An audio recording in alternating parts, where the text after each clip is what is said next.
Mythical Pokemon, more accurately known in Japan as illusory Pokemon, embody like no other the mystery of pocket monsters. The events to catch these beings have always been there, and even if some of them are better than others, their potential has always been overlooked. Such unique Pokemon really should receive more rewarding and interesting capture events. In this mini-series, we'll look back at each generation to show what would have been my ideal mythical Pokemon events, trying to give them a certain story that goes beyond the Pokemon just appearing in a place and getting to catch it, to really depict its concept and theme. Because going back to the very beginning, Mew appeared as an unexpected mirage to save the series. Let's face it, part of its original charm was not having an event as such, but we can try to imagine this event in future or digital editions of Kanto, released when Pokemon was already the monster that it is today. This way it would no longer be required to put the cartridge in the washing machine and run it over with a truck for this creature to appear. Sure, this strange vehicle parked in Vermilion Harbor was at the center of most of the rumors about how to catch it, and I guess many of you will expect me to simply recreate that event, but you know, I don't like to be so predictable. And besides that, it has never made any sense, right? I mean, yeah, I get that such a mysterious and inaccessible graphic was the focus of rumors and theories, but what the hell does Mew have to do with a truck? It was even said you had to give Giovanni a Nidoking at level 100 to get some keys and whatnot. Wouldn't it have made more sense to just say it was like a typical cat hiding under the hood of a car? Anyway, I find the whole truck thing super lame and it really kills the mood. For the savior of Pokemon, the ultimate Pokegod, I personally imagine an event much more mysterious and attached to what its true story was. Hey, what have you done? Did you just open the menu before I noticed you? You have nice reflexes, but I'm sure you're not as strong as me. What, a battle? Okay, if you beat me, I'll tell you about something interesting. In this special event, the trainer sends out a remarkably more challenging team than usual for that stage of the game. And if you beat him... Whoa, I see you're not just good reflexes. Right, a promise is a promise. I was walking across the bridge and I heard the cry of a Pokemon I had never heard before. I quickly turned around. Really, it took me less than a second. But there was no trace of the Pokemon. Nothing can move that fast. But maybe you can catch it with that speed of yours. After this encounter, the next time we cross the Nugget Bridge, at a random time, a Pokemon's cry will sound. If you open the menu fast enough, within 1 second, it will close automatically, and the elusive Mew will challenge you. This event would in fact be a tribute to the only way to catch the Pokemon in the original first generation games, its glitch. Most of you will know about it, but if not, I'll explain it very briefly. If you open the menu, just as you enter the line of sight of certain trainers, and escape by using Fly or Teleport, you could get certain data loaded that would cause the game to start acting strangely, which among other things could result in the sudden appearance of a wild Pokemon, in this case, Mew, being after all just a mirage. Like a shooting star through the midnight, I think this little game, which tests the player's reflexes to hunt it, is perfect. As a matter of fact, in the event in Faraway Island on Emerald, the only place where this Pokemon could finally be caught in the core series games, they brought back some of that quick response time by playing tag in the long grass with the new species Pokemon. Is it a coincidence? I don't know, but for the love of God, please don't try to be as smart as I was back in the day by trying to use Cut on the Grass, or you'll regret it.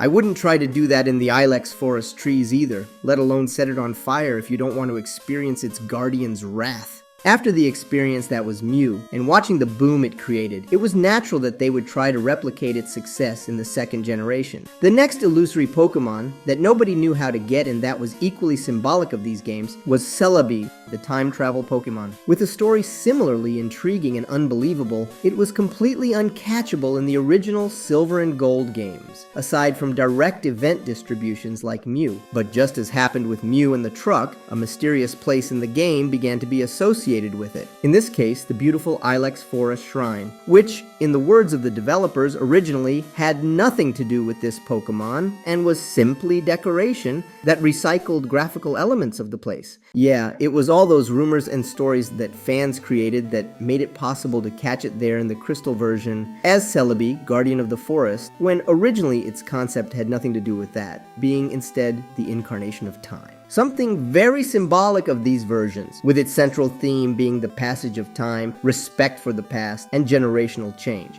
The title Guardian of the Forest, which determines its current role in the Pokemon lore, is first mentioned in the same Crystal version Pokédex, picking up the pure words from the shrine. Its event is activated here via an object called GS Ball, an artifact equally surrounded by mysteries that was obtained through a device that was never implemented outside of Japan. Connecting the console to a mobile phone, it offered in 2001 an archaic internet connection for trade, battle, and in this case, events. But despite the splendor of this whole legend, if we take a look at the event, I think it's a bit bland and plain, especially if we consider everything that this object symbolizes and the true meaning of this Pokemon and its whole generation. In the remakes, they did it a little better, but if I could dream of a really special event for the original games, the player would go around very similar Johto-based games in structure, challenges, and events, but there would be an important difference. In normal circumstances, there would be no trace of Ho-Oh and Lugia. It wouldn't be until beating the Pokemon League, earning all 16 badges, and defeating the player's past self, Red, that they would finally appear in the most challenging battle of the entire game.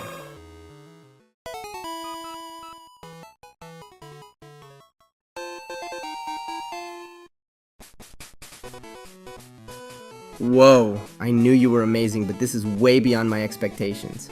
It was not just Suicune, now even the legends Lugia and Ho-Oh. Thanks for everything. You have inspired me to continue traveling around the world and to keep learning about Pokemon and people. As a way of saying thank you, let me share with you the legend that inspired me to begin my journey. It said that the rainbow and silver wings can be used as material to create the ultimate Pokeball, one to catch even time. I'm sure you've met someone on your journey who can help you find out more about it. Farewell. I make balls from apricorns. Collect them from trees and... a Pokeball made of feathers? Did you fall into the Slowpoke well and hit your head or something? Well, if it's you, there must be some reason why you're asking me to do this. Let me try to work it out.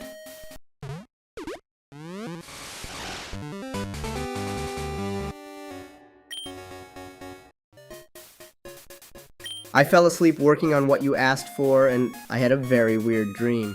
A Pokeball catching past and future. When I woke up, that Pokeball was already finished.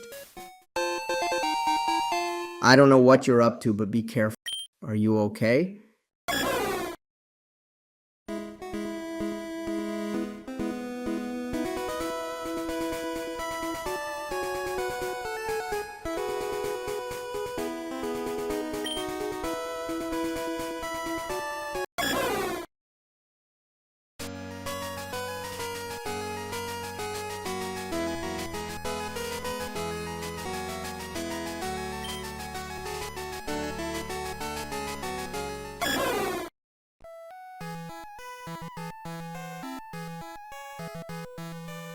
Pokemon are your friends. You need to work as a team. Now, go on.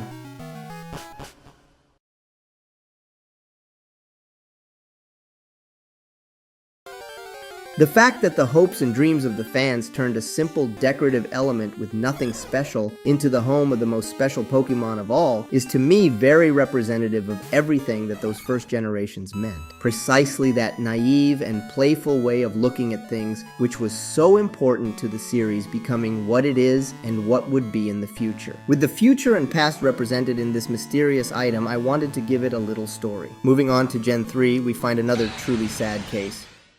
There were some very good legendary and mythical Pokemon events in the Game Boy Advance era, but for some reason, the spiritual successor of Mew and Celebi, the sweet Jirachi, was left quite behind. Its capture was restricted once again to event distributions and a download from Pokemon Channel, but unlike Celebi, no tribute was made to the multitude of rumors that likewise arose at the time about Jirachi's existence. It's especially painful if you remember this Pokemon precisely symbolizes that wishes. Wishes of the player to have their spirit of discovery rewarded with the most unique Pokemon. In a true old-school rumor style, I can get that the obtention of this being was a strategy to sell more copies of Pokemon Channel and the GameCube. But what if instead of directly downloading the Pokemon, it could trigger its in-game capture event? You could try to use other spin-off appearances to activate it as well. By getting its visit in these games and connecting them to Ruby, Sapphire, or Emerald, a mystery gift would be unlocked in which Jirachi grants the player a wish. Upon restarting the game, the player receives a call from Dad at the Pokénav saying he has something for you, so you should come home. Once there, he says that the gift is in the room upstairs, a rare item he got on one of his trips. There, in our room, we find the brand new Wish Ball. As you go downstairs, Mom tells you to quickly take a look at the TV with a strange breaking news. Finally, all the test launches at the Moss Deep Space Center have been successful, and today, the rocket will be heading to the moon. All top trainers are invited to go and discover the amazing and unknown Pokémon that reside in that place. Of course, you go to the Space Center at full speed, but unexpectedly, you are suddenly interrupted by a sight that you must necessarily pass through, and it has always been there.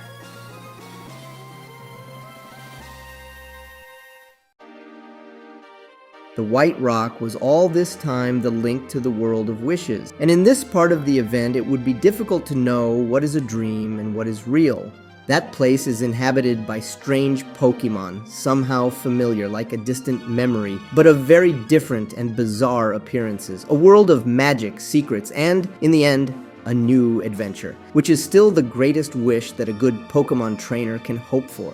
And at the end of that path, a new encounter awaits you. The king of that world, the same one who in another dimension granted you this wish and now challenges you. When the battle is over, everything seems to have been just a distant dream. The news about the Space Center was never aired, and those delirious Pokemon you caught have vanished in your memory.